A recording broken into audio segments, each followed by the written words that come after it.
أعوذ بالله من الشيطان الرجيم.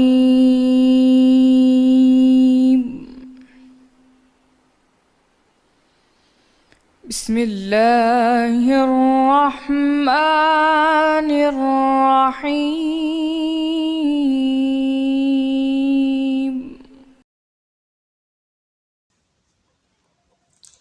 اے اہل ایمان، گفتگو کے وقت اللہ کے پیغمبر سے رائنا نہ کہا کرو، انظر نہ کہا کرو، اور خوب سن رکھو، اور کافروں کے لیے دکھ دینے والا عذاب ہے۔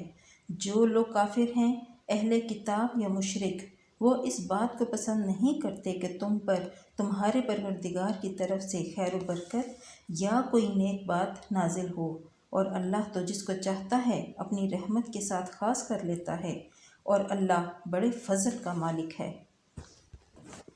ہم جس آیت کو منسوخ کر دیتے یا اسے فراموش کرا دیتے ہیں تو اس سے بہتر یا ویسی ہی اور آیت بھیج دیتے ہیں۔ کیا تم نہیں جانتے کہ اللہ ہر بات پر قادر ہے؟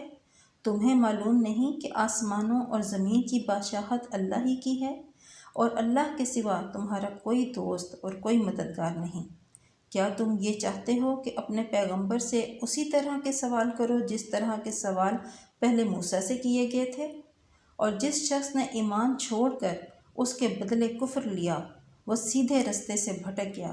بہت سے اہل کتاب اپنے دل کی جلن سے یہ چاہتے ہیں کہ ایمان لا چکنے کے بعد تم کو پھر کافر بنا دیں، حالانکہ ان پر حق ظاہر ہو چکا ہے، تو تم معاف کر دو اور درگزر کرو یہاں تک کہ اللہ اپنا دوسرا حکم بھیجے۔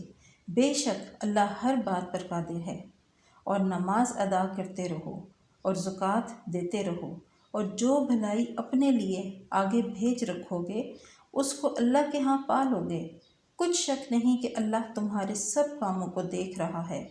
اور یہودی اور عیسائی کہتے ہیں کہ یہودیوں اور عیسائیوں کے سوا کوئی بہشت میں نہیں جائے گا۔ یہ ان لوگوں کے خیالات باطل ہیں۔ اے پیغمبر، آپ ان سے کہہ دیجئے کہ اگر سچے ہو تو دلیل پیش کرو۔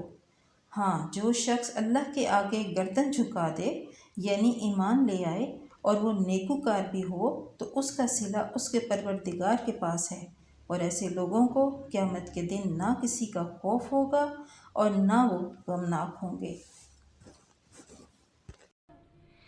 صدق اللہ